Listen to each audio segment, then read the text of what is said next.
Hey guys, what's up? Welcome back to the channel. Welcome back to a new video. So, being an STI owner, you all ventured down that road. Should I go more power? What should I do? There's so many options out there, and I've reached a point with this build that I'm at that point. I'm at that level of deciding, should I go more power? Should I stay stock? Should I go rotated? Should I stay stock location? What should I do? Should I build the motor? There's so many options out there. And I kind of wanted to discuss the ideas that have been flowing through my mind and, kind of bounce some ideas off of you guys and see if you can help me in the process to kind of decide which route to go. Now, for anybody that doesn't know, my STI is a 2017. I have the, older EJ. I don't have the Type RA block.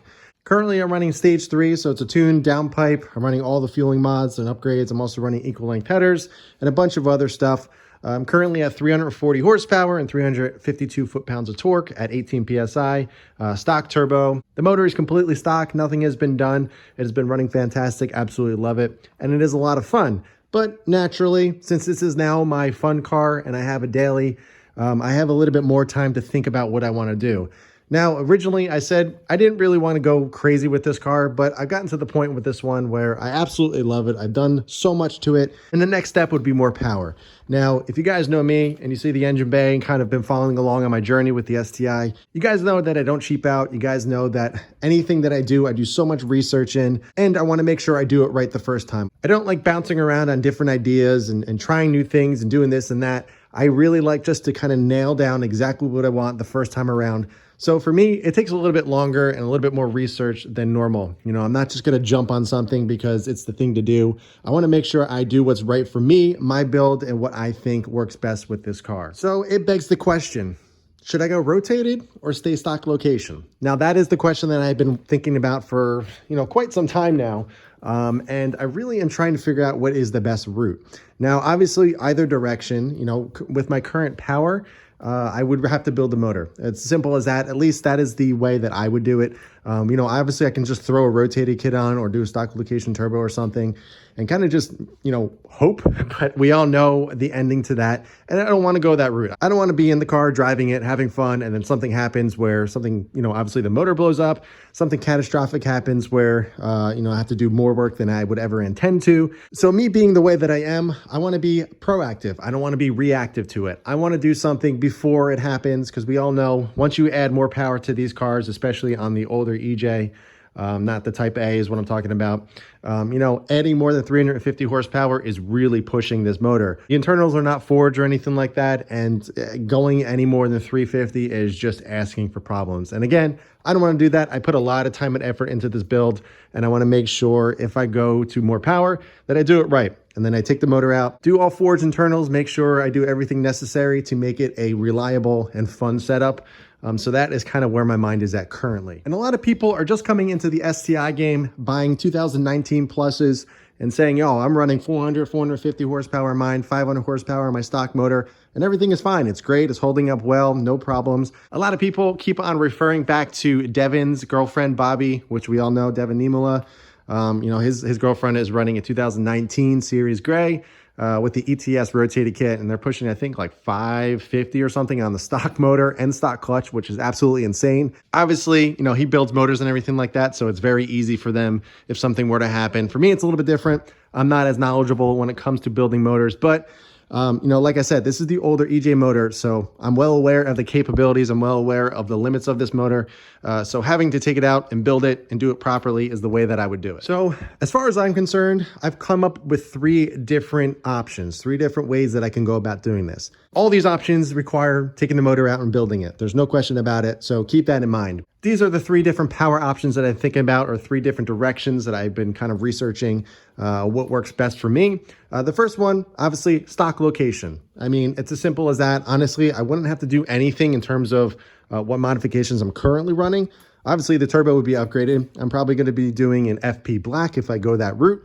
And I'm kind of just shooting for around 500, 550 horsepower. I think that is kind of where I want to be. I think that would be a lot of fun on a street setup. Obviously, overkill for the street, but for this car and kind of where I'm at, I think 500, 550 would be really, really fun. Now, I would be going to full flex fuel as well. I don't really have E85 near me, but since this car is not a daily, I would be willing to go that route. Plus, it's flex, so I'd be able to bounce back between 93 pump and E if I really wanted to. But I'd want to get around the 500, 550 mark. So go into an FP black in the stock location right here. I'd be able to keep my top mount, run the same headers and everything. I wouldn't really have to change much, obviously. For the actual build of the motor, I haven't really dived into that just yet. I'd probably be asking a lot of people that have built their motors and kind of seeing which direction is best to go. But I know a lot of people do manly rods and stuff and manly pistons. But either way, there'll be forged pistons and rods, a bunch of other stuff as well, ARP head studs and all that.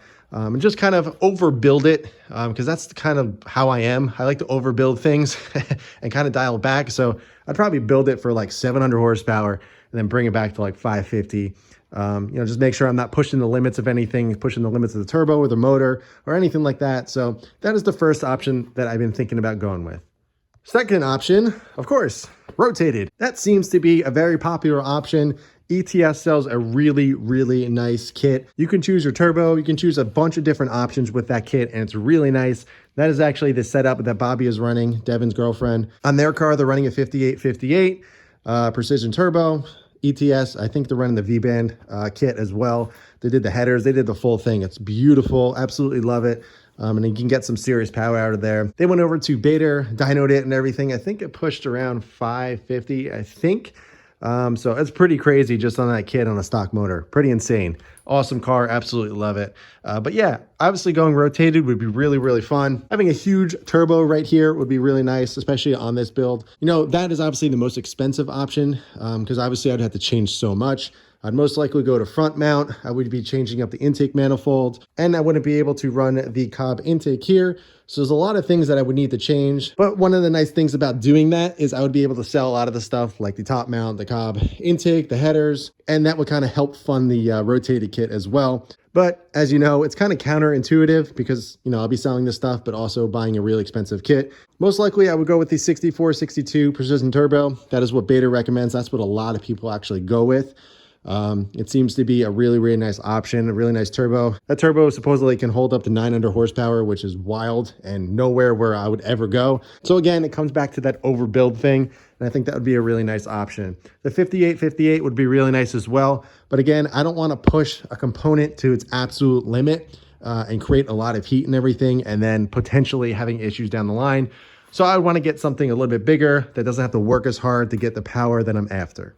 Last but not least is going to a rotated setup, but staying top mount. There's a few options out there. A buddy of mine actually with a hatchback that lives fairly close to me went rotated, but stayed top mount. It's one of the cars that actually made me consider going with this option. It's a really, really nice kit. There's a couple of options out there that you're able to do that. But the only issue that I see with staying top mount with a rotated kit is there's not much room here. Obviously, I would have to move my AOS, so I have to relocate that to somewhere else.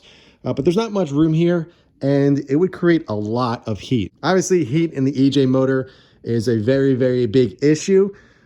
So that might not be the best option, but it is something that I'm looking into and could be really, really cool. Obviously, I would be able to keep everything on the car and kind of just get a kit to be able to fit a rotated setup right here. But that would be a really nice setup for a street-driven STI. Now, keep in mind, I'm really not going for crazy power. I'm not looking for big numbers or trying to impress anybody. This is just, for myself. I've always wanted to build a car. I always wanted something, 500, 600 horsepower, just because, I never had the opportunity to do it. But now I'm sitting here with this car. I think this is a great example and a great platform to build on. Since I'm already at this point with this car, I think that is kind of what this car needs. So I don't know. There's a lot of options going through my head. But right now, I think I'm between the FP Black setup or another option, turbo, stock location turbo that others can mention that I might look into. And I'm also obviously looking into the ETS rotated kit, which is really nice, that a lot of people seem to love. So those are the two main options that I'm thinking about. But a lot of things to take into consideration. This is not something I could just throw on in a day. This could take a lot of research, a lot of time, a lot of effort, a lot of money. So I really want to make sure I do it right. Now, keep in mind, this is not something that's going to happen tomorrow, next week, next month. This is something that I'm really, really going to mull over. This is a really sensitive topic for me. If you guys have seen any of my builds, especially obviously the STI, you guys know that I'm really into OEM Plus modifications and setups. So going to a fully custom, you know, fully off the wall kind of setup is a little unnatural to me. So it's a little bit different. So I'm kind of really diving into this for the first time. So again, I want to make sure I'm doing it right. I want to make sure that anything that I end up doing is the right move. And it's not something I'm going to regret and end up hating this car and end up wanting to get rid of it. So I want to make sure I do it right. And I'm going to do my research like crazy. So it may take anywhere, you know, I may end up doing this next year, who knows? But it is something that I have been obsessing about. So once I get something on my mind, it's hard to kind of get out. So who knows, maybe this will happen much sooner than I'm even anticipating. And it would be really fun for you guys to kind of watch the process. Now, you guys know I'm not very familiar with building motors. So this is something that most likely I'm going to have a very reputable shop do. So unfortunately, I don't think there's going to be a motor build for me personally on the channel. But who knows? Who knows what's going to happen? I would love to get Devin or Josh out here or something like that to help me build it alongside. I think that would be really, really cool. But who knows? I mean, I'm just kind of a small channel. I don't think anybody would travel across the country for something like this or something like me. But who knows? Maybe that'll happen in the future. I think that would be really fun to kind of get some West Coast guys all the way over to East Coast and do a really cool build on my car. So, but this video is mainly just for discussing. I want to research as much as possible. I want to bounce some ideas off of you guys. So I kind of wanted to let you know of what's going through my mind. And you know, you guys have helped me out a lot in the past. I know these videos are not exciting, but it helps me tremendously to kind of go through my thoughts, talk them out, bounce some ideas off of you guys. And it really helps me decide. And ultimately, it has brought me to this point with this car. So I really, really cherish your guys' opinions. And I know a lot of you have gone to that route, going rotated or going to a different stock location turbo setup. So I'd love to hear your feedback, what you guys think. What do you think I should do? I know a lot of people are just going to say, send it. But, you know, that's not the type of person that I am. I'm not just going to do something just because. I want to make sure I do it right, as I mentioned several times in the video. So that's all I got for this one, guys. I know it's short and sweet, but again, I just wanted to bounce some ideas off you guys, get some thoughts, hear some comments. And then maybe we'll kind of decide what to do from there. But yeah, those are my thoughts on kind of what step to go with in terms of power. What's next for the STI? I do need to give it a wash. I've been driving it the past 2 weeks. Really, really dirty. Kind of hard to see on camera, but it's really filthy back here on the sides and everything. So I got to give it a good wash. It's supposed to get really cold again after the nice weather that we had in New Jersey. The unseasonably 70-degree weather that we had in February, which was very, very nice. And it's a big tease for us, so I'm really looking forward to the warmer weather to come back around indefinitely. But I got to give it a good wash, so we'll probably do a wash and talk. We haven't done one of those in a while on this car, so I'm looking forward to that. I am also on the hunt for a passenger Recaro. As you guys know, I'm running the Recaro Sportster GT seat. Want to get a matching one and kind of finish off the interior. I also was looking to possibly change out the rear seats to WRX seats to get rid of the red. I do love the Alcantara inserts, but I think it's going to be cleaner with some nice all black WRX rear seats. So we'll see, but I definitely want to get the matching passenger seat. So I'm on the hunt for that right now. And also some updates for the truck. I got some really, really nice OEM painted Ford emblems for the front and rear. If you guys watched in a couple videos a while back, I tried to do some overlays on the stock emblems, but they just didn't turn out the way that I wanted.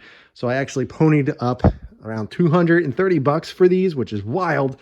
But these are actually hand painted. So they're really nice. I got a matte black background with a gloss black Ford logo. So this is for the front and rear, the grille and the tailgate. And I also was kind of up in the air about these, but I decided to pick them up. I got some nice EcoBoost badges. I was going to remove them totally, but I thought adding some contrast down there on the door would be a nice touch. So I picked these up. These were cheap. These were only like 30 bucks for 2 of them. So got to throw those on. I'm really looking forward to it because I can't stand these stock Ford emblems. They stand out so much and it's really going to look good on the truck. So I'll probably have a video up doing these later in the week, but that is it for this one, guys. Plenty more to come with the STI. I really do appreciate all the support with the last couple videos. It has been awesome. That's it for this one, guys. If you have any questions at all, please leave them in the comments below. I really, really am looking forward to hearing all of your opinions and your recommendations on the setups that I just talked about here. But yeah, that's it for this one. In the meantime, keep it clean, keep it simple, and I'll catch you guys in the next one.